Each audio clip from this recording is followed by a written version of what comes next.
How to open a real account on MetaTrader 5.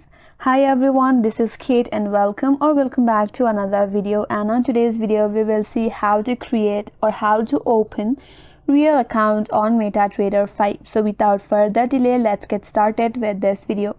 First of all, launch the MetaTrader 5 application in your device.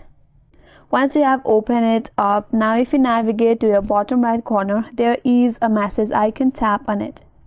Now you will land in this page. Again, there is a register button. So to create or open an account, we have to tap on register button. That's gonna take you to this sign up or create an account page. Now here provide all the required information, your email and the Latin characters and digits without spaces in login prompt, and email so that the password for your new account will be sent to your specified email. Or you can also create an account with your Google account as well. For that, tap on sign in with Google. Once you have provided all the required information, tap on get an account button now, and after that you will have an account on MetaTrader 5.